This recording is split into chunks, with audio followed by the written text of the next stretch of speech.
Čauko ľudia, rozhodne nevypadám v pohode s takýmito stentovanými vlasmi a všetkým oblečením, ale mne sa proste nechce teraz. Konečne nemusím ísť do školy, takže konečne nie som nachystaná, ani som len vstala a spala ďalej. Ale to je úplne jedno. Rozhodla som sa robiť mafiny a práve preto som sa vám rozhodla ukázať, ako robíte mafiny. Ten recept není môj, hej, aby ste vedeli. Takže tak, nemám svoj vlastný recept. Ale ukážem vám, ako urobiť mafiny, na ktoré budete proste potrebovať cukor, vajce, to potom došľaháte spolu, ale to si ukážeme. Cukor, vajce, potom mlieko, olej, polohrubú múku a kypriaci prasok s kakaom, hej. Bude to jednoduché, vezmite si asi dve misky, hej. Jednu malú misku, kde zmiešate potom polohrubú múku, kakao a kypriaci prášok dohromady. Ale je to šálkový recept, hej. Takže máte si zmiešať najprv vajce s cukrom, hej? A presne budete potrebovať cukru, sa mi zdá, že pol šálky cukru a to potom vyšľaháte spolu. Ja to vyšľahám asi mixerom, pretože komu by sa to inakšie chcelo šľahať, pretože mne by sa to úplne nechcelo, takže dáme si proste pol šálky cukru a jelikož mám plnú túto, takže sa to bude sypať všade úprimne. Už som to vysypala. Ok, tu nám to poviem skrátke, tu nám som proste povedala, že ak chcete, dajte si do toho čokoládu alebo nejaké mrazené ovocie, ale ja som v tú dobu nemala čokoládu, takže tak, to je celé. Teraz tam proste dáme vajce a vyšľaháme to s tým pol šálky cukru, hej. Ja som si vzala dve také isté, jedno na kvapalné a ja už neviem ako z fyziky. Proste jedno na také vodné veci a jedno na také sypké veci, aby sa to potom nelepilo na seba, lebo to ja proste nemám rada. A ideme sa tváriť ako profesionál a katneme to vajce takto. Dáme tam celé vajíčko, hej. A taktiež tam dajte cukor.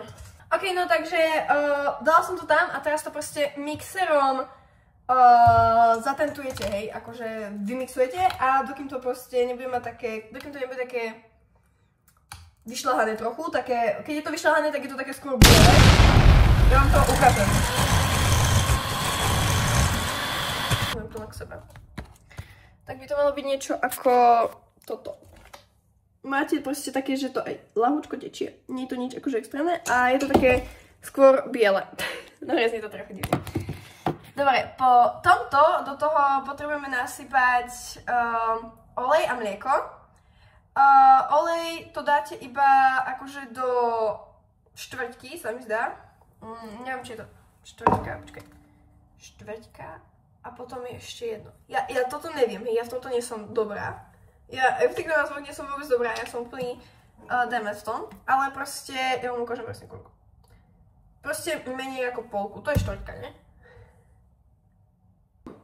No, ako by som to povedala. Mlieka, to proste neviem. Teraz ešte mlieko a mlieko to by sme mali dať tiež, akože nie štvrťku. Je to štvrťka. Ale mali by sme dať ešte polku, hej, šálky. Takže dáme polku šálky mlieka. A to sú vlastne všetky tie vodné veci, ktoré by ste tam mali dať, takže tak to je. Akože ono to nemusíte dávať do osobitnej misky, ale môžete dať do osobitnej misky teraz, hej. Toto si dáme na koľko na bok. A do osobitnej misky. Toto odložíme, nech tu nemáme bordel, lebo ja a bordel to je dosť dobrý kamarát, ale nemusíme mať tu zase taký bordel, hej. Osobitnej misky. Potrebujeme múku, a to je 1 celá šálka múky. Polohrubé, hej. Je to takto. Dáme toto. Dáme to celé. Potom polku ovalu, akože tohto kypriaceho prášku.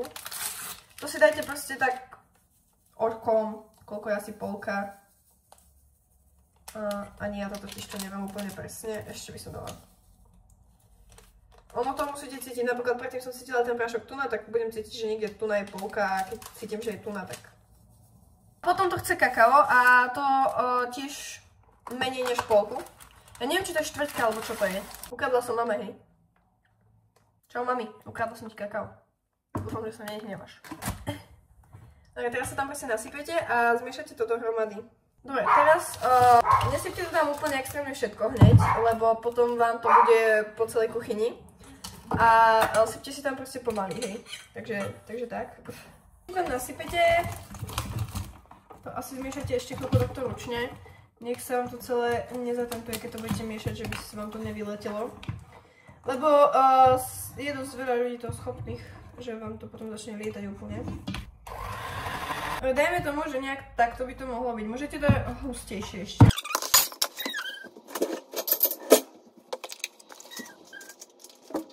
A vyslovene to je taká tá, neviem ak sa volá, ale nie je to železná, alebo aká, ale proste taká tá, čo proste takto vypočíš a ten muffin vyjde. Dáte si trochu akože toho cesta, alebo nie sa cesto, nie? Cesta a potom do toho dáte, ja neviem, 3-4 kusy jahôd, koľko chcete a zalejete to znova cestou. A truba sa má nahriať na 190 stupňov a máte to piecť 18 minút. Ak si nie ste istí, že či už to je, tak šparátku do úst. Zapichnite to do toho a ak bude, že bude na tom nalepené nejaké to cesto, tak to znamená, že... Ja som sa tu zrovna úplne doplietla, ja som vôbec nevedela, akože, ako to povedať, takže sorry. Ok, takže vašou úlohou je to zaplniť tak, aby tam nebolo úplne celé, ale bolo. Ja vás hlavne verujem. Neochutnávajte to cesto. A áno, toto bola raz pravda, no. A teraz do toho dávam jahody, také najmenšie, čo som našla, takže dajte sa aj vy. Ok, no a tu na to iba naplňte do výšky nad jahody, aby ste tie jahody zakryli hlavne. Ale takto to vypadá. A to je nejak, ak chcete vedieť, to je nejak takto, hej. A na obe strany. Dáte tak, aby to peklo proste na obe strany, aj tu a tu na 190. A hej, počkajte, ešte to presunieme hore. Presunte si to asi tak na trojku. I guess. Neviem, ako to máte vy, ale dajte to proste na stred, hej. My máme 5 týchto a ja som to dala na trojku ako stred. Takže, ale teraz iba počkáme, kým sa nahrej. Ľudia, takže som mi konečne nahriala neviem rozprávať, sorry. Nahriala som ešte 5, takže to tam ideme strčiť. Teda tú formu, dajte si to na plech, lebo tam proste tú formu nemôžete položiť na hento, proste len tak. Takže tak, a niekto to.